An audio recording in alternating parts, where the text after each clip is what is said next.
আসসালামু আলাইকুম। আজ সোমবার 27 জুলাই 2026। আমন্ত্রণ প্রবাসীর সিটি ওমান বুলেটিনে। আপনাদের সাথে আছি আমি মোহাম্মদ তুহিন হোসেন। শুরুতে জানাবো শিরোনাম। শ্রমবাজার নিয়ে ওমানের নতুন নীতি, স্থানীয়দের কাছে চাকরি হারানোর দুশ্চিন্তায় প্রবাসীরা। খারিফ মৌসুমে বাড়ছে মশার উপদ্রব, পর্যটকদের জন্য ওমান সরকারের জরুরি সতর্কবার্তা। ওমান সুলতানের বিশেষ ক্ষমায় মুক্ত 2000-এর বেশি বন্দী, ছাড়া পেয়েছেন প্রবাসীরাও। আমিরাতে বাংলাদেশের ভিসা জটিলতা, সমাধানের জোর তৎপরতার আশ্বাস নুরুল হকের।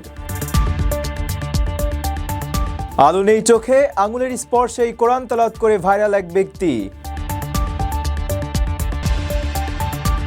এল সালভাদোরে একসঙ্গে বহু মানুষের ইসলাম গ্রহণ, ভাইরাল ভিডিও ঘিরে নেট দুনিয়ায় বিস্ময়। দর্শক, দেখছিলেন শিরোনাম, এবারে পুরো খবর। ওমানের সেরা রেট দিচ্ছে বাংলাদেশি প্রতিষ্ঠান গালফ এক্সচেঞ্জ। প্রিয়জনকে টাকা পাঠাতে আজই আসুন আমাদের যে কোনো ব্রাঞ্চে অথবা কল করুন স্ক্রিনে দেয়া নাম্বারে। গালফ এক্সচেঞ্জ, বাংলাদেশিদের প্রিয় এক্সচেঞ্জ। ওমানের শ্রমবাজারে আসছে বড় পরিবর্তন। প্রবাসীদের বদলে স্থানীয় নাগরিকদের কর্মসংস্থান বাড়াতে নতুন নীতি চালু করেছে দেশটির সরকার। সে আলোকে 2030 সালের মধ্যেই 3 লাখ ওমানিকে চাকরি দেওয়ার লক্ষ্যমাত্রা নেওয়া হয়েছে। এতে আগামী দিনগুলোতে কাজের সুযোগ সংকুচিত হওয়ার আশঙ্কায় প্রবাসীদের মধ্যে উদ্বেগ দেখা দিয়েছে। ওমানের শ্রমবাজারে বইছে বড় পরিবর্তনের হাওয়া, যা দেশটিতে অবস্থানরত প্রবাসী কর্মীদের জন্য কিছুটা চিন্তার কারণ হতে পারে। স্থানীয় নাগরিকদের কর্মসংস্থানের জোর দিয়ে ওমান সরকার নতুন একটি জাতীয় কর্মসংস্থান নীতি চালু করেছে। এই নীতির আওতায় আগামী 5 বছরে 3 লাখ ওমানি নাগরিককে চাকরি দেওয়ার বিশাল লক্ষ্যমাত্রা নির্ধারণ করা হয়েছে। অর্থাৎ প্রতি বছর অন্তত 60,000 ওমানি নতুন করে কর্মক্ষেত্রে প্রবেশ করবেন। সরকারের এই ওমানাইজেশন কর্মযজ্ঞের সরাসরি প্রভাব পড়তে পারে দেশটিতে কর্মরত বিপুল সংখ্যক প্রবাসী, বিশেষ করে বাংলাদেশিদের উপর। সালালাতে আয়োজিত লেবার ফোরামের 3য় আসরে শ্রম মন্ত্রণালয় আনুষ্ঠানিকভাবে এই নীতির ঘোষণা দেয়। দিওয়ান অব রয়্যাল কোর্টের উপদেষ্টা শেখ সেলিম বিন মুস্তাহিল আল মাসানির উপস্থিতিতে শুরু হওয়া এই ফোরাম চলবে আগামী 13 আগস্ট পর্যন্ত। একাদশ পঞ্চবার্ষিকী উন্নয়ন পরিকল্পনার অধীনে 2030 সালের মধ্যে এই 3 লাখ চাকরির সুযোগ তৈরি করা হবে।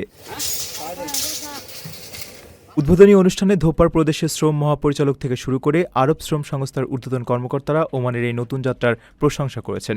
নতুন নীতিটির মূল উদ্দেশ্য হল ওমানি নাগরিকদের দক্ষতা বাড়িয়ে তাদের বর্তমান ও ভবিষ্যৎ শ্রমবাজারের জন্য প্রস্তুত করা। সরকারের নিজ নাগরিকদের কর্মসংস্থানে এভাবে জোর দেওয়ার অর্থ হল আগামী দিনগুলোতে অদক্ষ বা আধাদক্ষ প্রবাসীদের জন্য কাজের সুযোগ বেশ সংকুচিত হতে পারে। তাই ওমানের মতো প্রতিযোগিতামূলক শ্রমবাজারে টিকে থাকতে হলে প্রবাসী কর্মীদের এখন থেকে নিজেদের পেশাগত দক্ষতা বাড়ানোর পাশাপাশি নতুন নিয়মকানুন সম্পর্কে আরও সতর্ক হওয়া প্রয়োজন। আমাদের এই প্রবাসী সবাইদের আবেদন এটাই। ভিসা মেডিকেল নিয়ে অযথায় সময় নষ্ট করার দিন শেষ। ওমানের সুরে প্রবাসীদের বিশ্বস্ত প্রতিষ্ঠান জেকি ভিসা মেডিকেল সেন্টারে এখন সকালে টেস্ট করালেই দুপুরে মিলছে রিপোর্ট। মনে রাখবেন, টাইপিং সেন্টারের বলে দেওয়া সেন্টারে যাওয়া মোটেও জরুরি নয়। নিজের পছন্দ মতো মেডিকেল করানো যায় যে কোনো অনুমোদিত সেন্টারে। দ্রুত ও নির্ভরযোগ্য সেবার জন্য জেকি ভিসা মেডিকেল সেন্টার আছে আপনার পাশেই। বিস্তারিত জানতে যোগাযোগ করুন স্ক্রিনে দেওয়া নাম্বারে। ওমানের ধোপারে চলছে মনোরম খারিফ মৌসুম, তবে বৃষ্টি ও স্যাঁতসেঁতে আবহাওয়ার কারণে সেখানে মশার উপদ্রবও বেড়েছে। পর্যটকদের স্বাস্থ্য ঝুঁকি এড়াতে বিশেষ সতর্কতা জারি করে শরীর ঢাকা পোশাক ও মশা নিরোধক ক্রিম ব্যবহারের পরামর্শ দিয়েছে স্বাস্থ্য মন্ত্রণালয়। এছাড়া পানি জমে থাকা স্থানগুলো এড়িয়ে চলতে দেওয়া হয়েছে কড়া নির্দেশনা। ওমানের ধোপারে শুরু হওয়া মনোরম খারিফ মৌসুমে পর্যটকদের জন্য বিশেষ স্বাস্থ্য সতর্কতা জারি করেছে দেশটির স্বাস্থ্য মন্ত্রণালয়। মেঘ, কুয়াশা ও বৃষ্টির এই প্রাকৃতিক পরিবেশের মধ্যে মশার উপদ্রব থেকে বাঁচতে দর্শনার্থীদের বাড়তি সতর্কতা অবলম্বনের আহ্বান জানিয়েছে কর্তৃপক্ষ। মূলত ধোপারের সৌন্দর্য উপভোগ করতে আসা হাজারো পর্যটকের স্বাস্থ্য ঝুঁকি এড়াতেই এই পদক্ষেপ নেওয়া হয়েছে। পর্যটকদের এমন মানানসই পোশাক পরিধান করতে বলা হয়েছে যা শরীর ভালোভাবে ঢেকে রাখে। একই সঙ্গে কার্যকর মশা নিরোধক ক্রিম বা স্প্রে ব্যবহারের উপর বিশেষ জোর দেওয়া হয়েছে।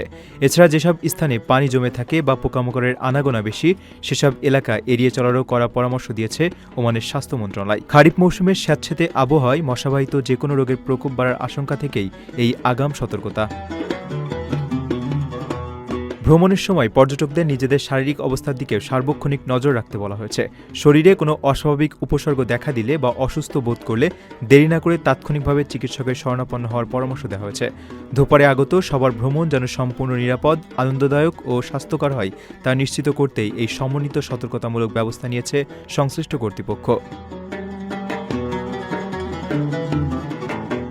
নিজের একটি স্বপ্নের ফ্ল্যাট এখন আর স্বপ্ন নয়। প্রবাসীর সিটিতে শুরু হয়েছে 6 বছর মেয়াদী সহজ কিস্তিতে ফ্ল্যাট কেনার দারুণ সুযোগ। এক ঠিকানায় আধুনিক জীবনযাপনের সব সুবিধা, নিরাপদ, পরিকল্পিত ও বিদেশের মতো স্মার্ট পরিবেশ। আজই বুকিং করুন আপনার পছন্দের ফ্ল্যাট আর গড়ে তুলুন নিজের স্থায়ী ঠিকানা। বিস্তারিত জানতে কল করুন স্ক্রিনে দেয়া নম্বরে। ওমান সুলতানের বিশেষ ক্ষমায় কারামুক্ত হয়েছেন 2115 জন বন্দী। গত এক বছরে বিভিন্ন অপরাধে সাজাপ্রাপ্ত এসব বন্দীকে মুক্তি দেওয়া হয়েছে। এদের মধ্যে উল্লেখযোগ্য সংখ্যক প্রবাসীও রয়েছেন বলে জানা গেছে। ওমান সুলতানের বিশেষ রাজকীয় ক্ষমায় গত বছরে কারামুক্ত হয়েছেন 2115 জন বন্দী, যাদের মধ্যে উল্লেখযোগ্য সংখ্যক প্রবাসীও রয়েছেন। বিভিন্ন অপরাধে সাজাপ্রাপ্ত দেশি বিদেশি এসব বন্দীকে ক্ষমা করার মধ্য দিয়ে পুনর্বাসন ও সমাজে তাদের স্বাভাবিক জীবনে ফেরার সুযোগ করে দেওয়া হয়েছে। ওমান মানবাধিকার কমিশনের সাম্প্রতিক এক প্রতিবেদনে এই তথ্য উঠে এসেছে। সংস্থাটি জানিয়েছে, বন্দীদের শুধু মুক্তিই দেওয়া হয়নি, বরং কারাগারে থাকাকালীন তাদের পরিবারের সঙ্গে সাক্ষাতের জন্য বিশেষ জায়গার ব্যবস্থা এবং মানসিক স্বাস্থ্যসেবা নিশ্চিত করতেও বছর জুড়ে কাজ করেছে কমিশন। সব মিলিয়ে 1479টি মানবাধিকার সংক্রান্ত অভিযোগ ও মামলা সফলভাবে নিষ্পত্তি করেছে ওমানের এই কমিশন। এই কার্যক্রমে প্রবাসী ও স্থানীয় শ্রমিকদের অধিকার রক্ষাকে বিশেষ গুরুত্ব দেওয়া হয়েছে। শ্রমিকদের বাসস্থানে সরেজমিনে পরিদর্শন করে তাদের নিরাপত্তার মান, অগ্নি নির্বাপন ব্যবস্থা, প্রাথমিক চিকিৎসা, পর্যাপ্ত জায়গা এবং স্বাস্থ্যসম্মত পরিবেশের মতো বিষয়গুলো তদারকি করেছে তাদের প্রতিনিধি দল। আপনার স্বপ্নগুলো আকাশ ছুবে প্রবাসীর হেলিকপ্টারের মাধ্যমে। বিয়ে, জন্মদিন অথবা যে কোনো বিশেষ প্রয়োজনে হেলিকপ্টার ভাড়া করতে যোগাযোগ করুন স্ক্রিনে দেয়া নম্বরে। প্রবাসীর হেলিকপ্টার, নিরাপদ ও সাশ্রয়ী বাহনের বিশ্বস্ত নাম। সংযুক্ত আরব আমিরাতে বাংলাদেশিদের ভিসা সংক্রান্ত জটিলতা নিরসনে সরকার জোরালোভাবে কাজ করছে বলে জানিয়েছেন প্রবাসী কল্যাণ প্রতিমন্ত্রী মোহাম্মদ নুরুল হক নুরু। প্রবাসীদের ক্ষোভকে যৌক্তিক উল্লেখ করে তিনি বলেন, যথাযথ কর্তৃপক্ষের সঙ্গে আলোচনার মাধ্যমে দ্রুত বিষয়টি সমাধানের চেষ্টা চলছে।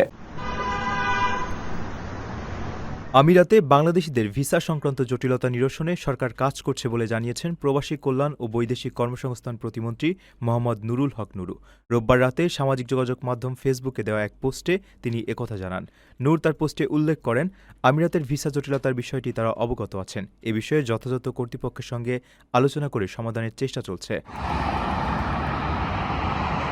তিনি আরও লেখেন, দেশের নাগরিকদের প্রতি সরকার দায়বদ্ধ। প্রবাসীদের জন্য ভালো কিছু করতে পারলে তার নিজের যেমন ভালো লাগবে, তেমনি সরকারের জন্যও তা ইতিবাচক হবে। বিগত দিনের অব্যবস্থাপনার কথা উল্লেখ করে তিনি বলেন, দীর্ঘদিনের অব্যবস্থাপনা ও অবহেলায় প্রবাসীদের ক্ষোভ থাকাটা যৌক্তিক। দায়িত্ব নেওয়ার পর থেকে ভালো কিছু করার চেষ্টা করছেন জানিয়ে তিনি আশা প্রকাশ করেন যে সময় লাগলেও ভবিষ্যতে নতুন ও ভালো কিছু হবে। এজন্য তিনি সকলের দোয়া ও সহযোগিতা প্রত্যাশা করছেন। দীর্ঘদিন ধরেই আমিরাতে বাংলাদেশিদের জন্য নতুন কাজের ভিসা ও পর্যটক ভিসা সুবিধা অনেকটা স্থগিত রয়েছে। এর ফলে মধ্যপ্রাচ্যের অন্যতম বড় এই শ্রমবাজার নতুন করে কর্মী পাঠানো কার্যত স্থবির। এতে ভাগ্য বদলের আশায় থাকা হাজার হাজার বাংলাদেশি কর্মী চরম ভোগান্তির শিকার হচ্ছেন। এছাড়া আমিরাতে অবস্থানরত বাংলাদেশি ব্যবসায়ীরাও কর্মীর অভাবে নানা সমস্যার সম্মুখীন হচ্ছেন। দৃষ্টিশক্তি না থাকলেও থেমে নেই কোরআন তেলাওয়াত। আঙুলের স্পর্শে ব্রেল পদ্ধতিতে এক ব্যক্তির মনোমুগ্ধকর কোরআন পাঠের দৃশ্য অনলাইনে ভাইরাল হয়েছে। শারীরিক সীমাবদ্ধতাকে জয় করার সেই আবেগঘন ভিডিও বিশ্বজুড়ে অসংখ্য মানুষকে নতুন করে অনুপ্রাণিত করছে।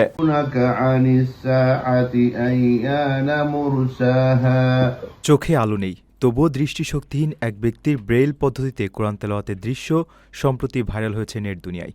শারীরিক প্রতিবন্ধকতা যে প্রবল ইচ্ছাশক্তির কাছে সহজেই হার মানে, এই ভিডিওটি যেন তারই অনন্য দৃষ্টান্ত। নেটিজেনরা মুগ্ধ হয়ে দেখছেন এবং শুনছেন তার সুললিত কণ্ঠের তেলাওয়াত। বিষয়টি মুহূর্তেই লাখো মানুষের হৃদয় জয় করে নিয়েছে। قل إنما علمها عند ربي لا يجليها لوقتها إلا هو। ভিডিওতে দেখা যায় ওই ব্যক্তি পরম একাগ্রতায় বড় আকারের একটি ব্রেইল কোরআনের পাতার উপর দিয়ে আঙুল বুলিয়ে যাচ্ছেন। তার দৃষ্টিশক্তি নেই, কিন্তু আঙুলের স্পর্শেই তিনি নিখুঁতভাবে প্রতিটি অক্ষর অনুভব করছেন এবং অত্যন্ত সুমধুর কণ্ঠে কোরআনের আয়াত তেলাওয়াত করছেন। لا تأتيكم إلا بغتة يسألونك كأنك حفي عنها দৃশ্যটি নেট দুনিয়ায় এক আবেগঘন পরিবেশের সৃষ্টি করেছে। অনেকেই মন্তব্য করেছেন, চোখের দৃষ্টি না থাকলেও তার অন্তর্দৃষ্টি কতটা প্রখর তা এই তেলাওয়াতের মাধ্যমেই প্রমাণিত হয়। ব্রেল পদ্ধতির এই পবিত্র কোরআন যেন তার কাছে সৃষ্টিকর্তার সাথে সংযোগ স্থাপনের এক ঐশ্বরিক মাধ্যম হয়ে উঠেছে। শারীরিক সীমাবদ্ধতা থাকা সত্ত্বেও তার এই অটল ভক্তি ও সাধনা বিশ্বজুড়ে অসংখ্য মানুষকে নতুন করে অনুপ্রাণিত করছে। قل إنما علمها عند الله ولكن أكثر الناس لا يعلمون। মধ্য আমেরিকার দেশ এল সালভাদোরে এক অভাবনীয় ঘটনা ঘটেছে। সেখানে একই সময়ে একসঙ্গে বহু নারী পুরুষ ইসলাম ধর্ম গ্রহণ করেছেন। এক ব্যক্তির নির্দেশনায় তাদের সমস্বরে কালেমা পাঠের সেই ভিডিও সামাজিক যোগাযোগ মাধ্যমে ব্যাপক ভাইরাল হয়েছে। চেয়ারে বসে আছেন নানা বয়সী একদল নারী পুরুষ, আর সবার দৃষ্টি সামনের দিকে। সেখানে দাঁড়িয়ে থাকা এক ব্যক্তির নির্দেশনায় হঠাৎ সবার ডান হাতের তর্জনী উঠে গেল উপরের দিকে। এরপর সবাই সমস্বরে পাঠ করতে শুরু করলেন কালেমা শাহাদাত। মধ্য আমেরিকার দেশ এল সালভাদোরের একটি ঘরে এভাবেই দলভেদে ইসলাম ধর্ম গ্রহণের অভাবনীয় ঘটনার সাক্ষী হল নেট দুনিয়া। সামাজিক যোগাযোগ মাধ্যমে ছড়িয়ে পড়া এই ভিডিওটি মুহূর্তেই নেটিজেনদের নজর কেড়েছে।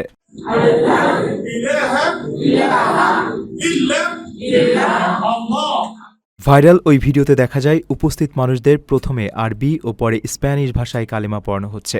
সাম্প্রতিক সময়ে লাতিন আমেরিকার দেশগুলোতে ইসলামের প্রসার যেন নতুন মাত্রা পেয়েছে। বিশেষ করে এল সালভাদোর, মেক্সিকো ও কলম্বিয়ার সাধারণ মানুষের মধ্যে ইসলাম সম্পর্কে আগ্রহ বাড়ছে চোখে পড়ার মতো।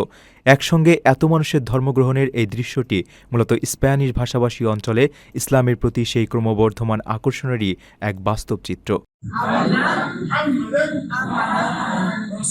অনেকে মনে করেন লাতিন সংস্কৃতির সামাজিক মূল্যবোধের সঙ্গে ইসলামের নীতিগত মিল থাকায় মানসিক শান্তির খোঁজে অনেকেই এই ধর্মের প্রতি ঝুঁকছেন। দলবদ্ধভাবে ধর্মগ্রহণের এই দৃশ্য বিশ্বজুড়ে ব্যাপক সাড়া ফেলেছে। অনেকেই ভিডিওটি শেয়ার করে নতুন মুসলিমদের স্বাগত জানাচ্ছেন এবং আবেগঘন এই ঘটনাটিকে লাতিন আমেরিকায় ইসলামের এক নতুন জাগরণ হিসেবে দেখছেন। দর্শক, দেখছিলেন প্রবাসীর সিটি নিবেদিত প্রবাস টাইম বুলেটিন। শেষ করার আগে শিরোনামগুলো জানিয়ে দিচ্ছি আরও একবার। শ্রমবাজার নিয়ে ওমানের নতুন নীতি, স্থানীয়দের কাছে চাকরি হারানোর দুশ্চিন্তায় প্রবাসীরা। খারিফ মৌসুমে বাড়ছে মশার উপদ্রব, পর্যটকদের জন্য ওমান সরকারের জরুরি সতর্কবার্তা। ওমান সুলতানের বিশেষ ক্ষমায় মুক্ত 2000-এর বেশি বন্দী, ছাড়া পেয়েছেন প্রবাসীরাও। আমিরাতে বাংলাদেশের ভিসা জটিলতা, সমাধানের জোর তৎপরতার আশ্বাস নুরুল হকের। আলো নেই চোখে, আঙুলের স্পর্শেই কোরআন তেলাওয়াত করে ভাইরাল এক ব্যক্তি। এল সালভাদোরে একসঙ্গে বহু মানুষের ইসলাম গ্রহণ, ভাইরাল ভিডিও ঘিরে নেট দুনিয়ায় বিস্ময়। এই ছিল প্রবাসীর সিটি নিবেদিত প্রবাস টাইম বুলেটিনের আজকের আয়োজনে। প্রবাসের সর্বশেষ সংবাদ পেতে ভিজিট করুন probastoime.com। সাবস্ক্রাইব করুন আমাদের ইউটিউব চ্যানেল এবং চোখ রাখুন ফেসবুক পেজে। পরবর্তী বুলেটিন দেখার আমন্ত্রণ জানিয়ে আজকের মতো বিদায় নিচ্ছি আমি মোহাম্মদ তুহিন হোসেন। সে পর্যন্ত সবাই ভালো থাকবেন এবং নিরাপদে থাকবেন। আল্লাহ হাফেজ।